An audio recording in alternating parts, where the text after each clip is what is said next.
आज नाशिकमध्ये शिवसेना ठाकरे गटाच्या वतीने मोर्चा काढण्यात येत आहे। रस्त्यांवरती मोठ्या प्रमाणात खड्डे पडलेले आहेत आणि त्याच खड्ड्यांच्या विरोधात आज ठाकरे गटाच्या वतीने मोर्चा आहे। खरं तर अशा पद्धतीने पदाधिकारी जे आहे ते यमराजच्या वेशभूषेमध्ये एकूणच आल्याचं आपल्याला बघायला मिळतंय। या सगळ्या मुद्द्यावरती आपण चर्चा करूया। माझ्यासोबत ठाकरे गटाचे गटनेते आहेत। आज मोर्चा काढताय खड्ड्यांच्या मुद्द्यावरती, काय मागण्या घेऊन काढताय? बघा, नाशिकमध्ये खड्ड्यांमुळे 6 बळी गेले होते। रात्री पुन्हा एकदा 14 वर्षाचा मुलगा हा त्या खड्ड्यांचा बळी ठरला आहे। आणि तुम्ही बघत असाल समोरच हल्ली मुक्काम यमराजाचा देखील नाशिकमध्येच आहेत। आणि हा नाशिकमध्ये यमराजाचा मुक्काम कोणामुळे आहे तर हा या नाशिक महानगरपालिकेमुळे आहेत। कारण की हा नाशिक महानगरपालिका हा एक बकासूर आहे। 35,000 कोटीचा भ्रष्टाचार गिळायला बसला आहे। इतके बळी जाऊन 100 ते 150च्या वरती लोक आजही आपले हातपाय तोडून दवाखान्यामध्ये ॲडमिट आहेत, तरी या प्रशासनाला कुठलीही जाग येत नाही। कुंभमेळा मंत्री सांगतात आम्ही 80% खड्डे बुजवले। भाऊंना माझी विनंती आहे की भाऊ तुम्ही आमच्यासोबत चला। 80% खड्डे बुजवले नाही तर 100% खड्डे तसेच आहेत।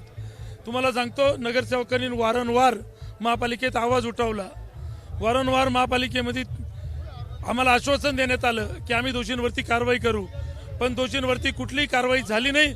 म्हणून आज शिवसेना रस्त्यावर उतरत आहे। माननीय खासदार संजयजी राऊत साहेब यांच्या नेतृत्वाखाली आज या मोर्चाला सुरुवात होत आहे। या सगळ्या खड्ड्यांच्या विरोधात आज एकूणच ठाकरे गटाचा मोर्चा आहे आणि यमराजच्या या वेशभूषेमध्ये शिवसेनेचे पदाधिकारी आलेले आहेत।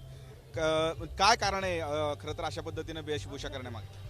महानगरपालिका जी झोपलेली आहे तिला जागे करण्यासाठी व त्यांची झोप मोड करण्यासाठी उद्धव बाळासाहेब ठाकरे शिवसेना या पक्षाच्या वतीने हा मोर्चा आज आपण इथे संजय राऊत साहेब यांच्या प्रमुख उपस्थितीमध्ये राबवणार आहोत।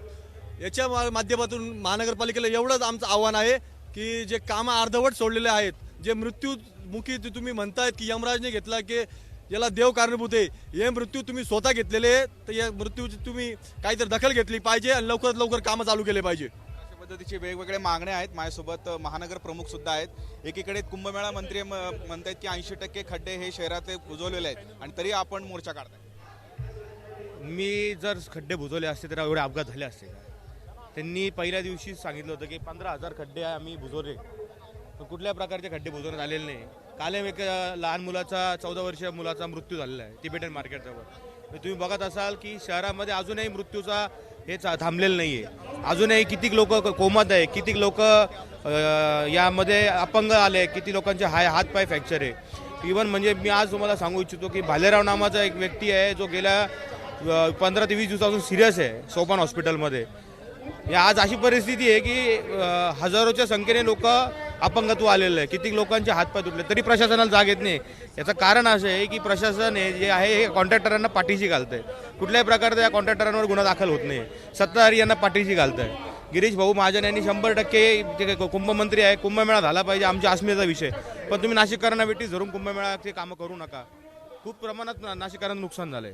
अशा पद्धतीचे वेगवेगळ्या मागण्या आहेत आणि हे सगळे मागण्या घेऊन आज ठाकरे गट हे नाशिकमध्ये मोर्चा काढणार आहे आणि या सगळ्या मोर्चाला शिवसेनेचे खासदार संजय राऊत यांची उपस्थिती राहणार आहे। गेल्या काही दिवसांपासून शहरातील रस्त्यांवरती हे मोठ्या प्रमाणात खड्डे पडलेले आहेत आणि त्याच खड्ड्यांच्या जे ते एकूणच विरोधात आज ठाकरे गट आक्रमक झाल्याचं आपल्याला नाशिकमध्ये बघायला मिळत आहे। किरण गोटूर, जय महाराष्ट्र न्यूज, नाशिक।